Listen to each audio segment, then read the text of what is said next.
Advent points us to the end of time, to the destruction of our pain and suffering and anguish when Christ comes again, not in disguise, but in glory, to banish forever the works of darkness.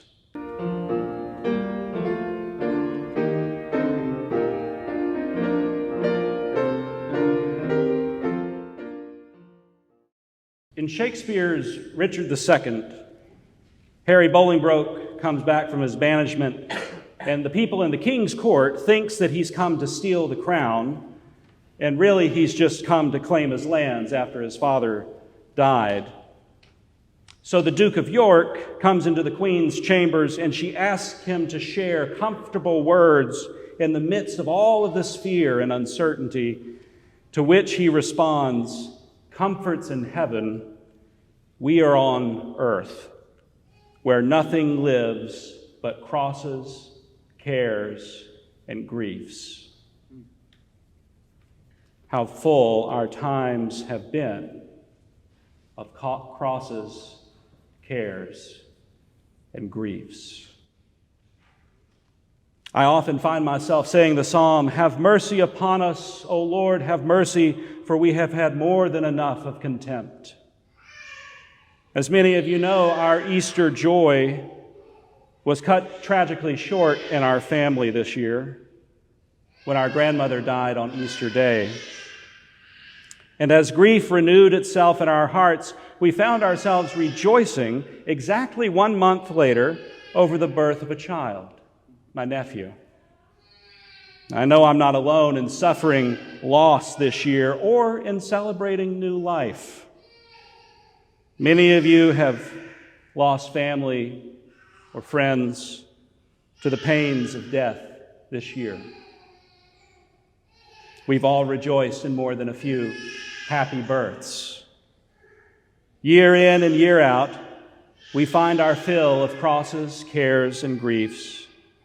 But the smattering of light given at the celebration of new life pierces that ray of darkness. And we are again reminded that while we are in darkness, the light shines, and the darkness has not overcome it. And in reflecting on the pain and joy of this year, I can't help but be reminded of the hope and joy we find in the promised advent of another child. But before his arrival in Christmas, there is the meantime of Advent, in which we await his coming again. In this season, more than any other, we find the reflection of our present lives. For all of our lives, in every season, are lived in Advent, in the time between, for the time being. And it is in this yet unfulfilled time that we confront the possibility of joy while experiencing the reality of suffering, as we await the fullness of time and of him who fills all in all. Now, each of us bears a scar or 2 or 10 from this year and from much of our lives before. Each of us has suffered some loss. Still a few have suffered great loss. And we still have scars yet to bear, crosses yet to carry, grief yet to endure, and often in silence. The silence of expectation, the silence of friends or family, the silence of our own hearts as they teeter on the edge of defeat, and even the silence of God. "Oh, that you would tear open the heavens and come down," the prophet laments. Or as the psalmist says, "Restore us, O God of hosts, show the light of your countenance and we shall be saved. How long will you be angered despite the prayers of your people? You have fed them with the bread of tears. You have given them bowls of tears to drink." Advent begins each year with this idea of the Deus absconditus, the hidden God, the God who so often seems far off and away when the going gets tough, And as the season winds through the bleak midwinter until we reach those darkest days of the year, we arrive finally at its climax at Christmas Day, when we learn that God is nearer than ever before, that He is the Deus Nobiscum, Emmanuel, God with us. But the reason Christmas means so much is due in part to the time we spend beforehand wrestling with our own pain. God, after all, has come to save us from something. But He has come incognito, as a weak and helpless infant, an itinerant rabbi, a vagabond upon the cross. And so in those moments in which we feel God has abandoned us, it may be a good thing to look around at those places and people we might least expect to find Him. I think we like to imagine that when God breaks into the world, it's something that we won't be able to help but notice, as though the heavenly court is perceptible beyond the eyes of our hearts. But what does experience tell us of how God chooses to enter our lives? A baby, a carpenter, a word, a bath, a breadcrumb. We've hopefully trained the eyes of our hearts to see God as He reveals Himself in these things, but what are we missing? Where is God that we might not notice? This is what Advent is for.